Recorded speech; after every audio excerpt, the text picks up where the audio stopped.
So 10 years ago, John Smith from Skokomish made the Leimomiwaiwainui, and he paddled it from Skoke to Olympia to present it to my grandma.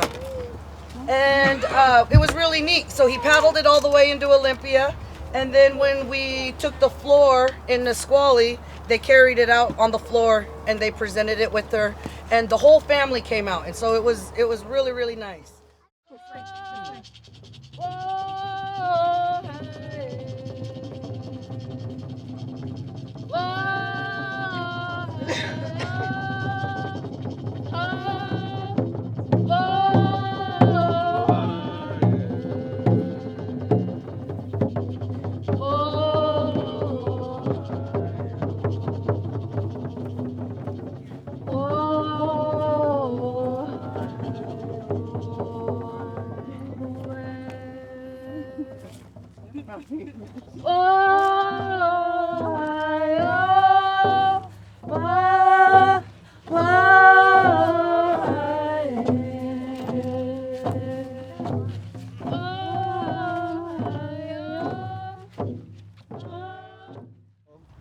You know, it means a lot that these guys asked me to skipper their canoe.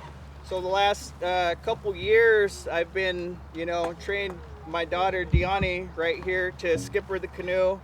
And lately I've been training Mehana over here to skipper the canoe as well.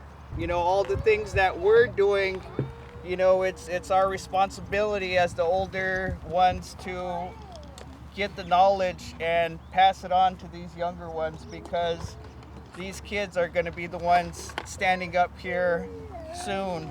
All the teachings, everything that I know, it's not mine to keep. Everything that I've learned through life, through art, being out on the water, is things that I have to pass on. And I just want to say we couldn't ask for a better skipper.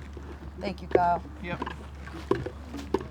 I really appreciate these girls for what they do, taking over for their dad, getting the canoe and just going with it. It's really been a lot to include everybody in this, We were traveling across to Canada from, I can't film myself, from Hollywood Beach, which is in Port Angeles.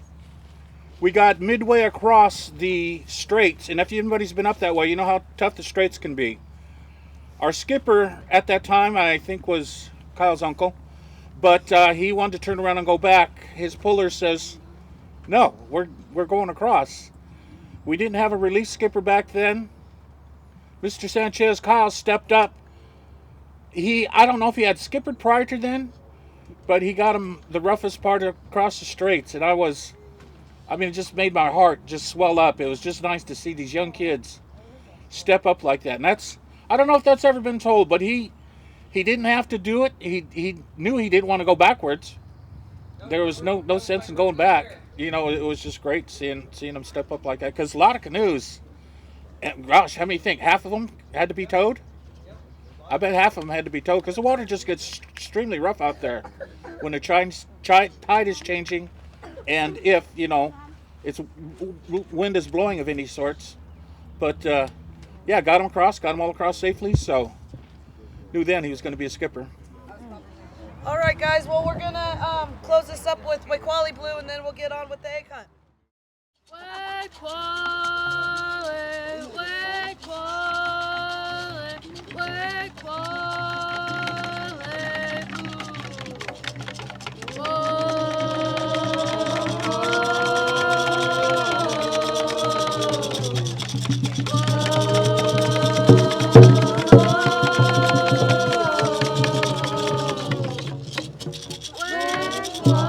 Whoa.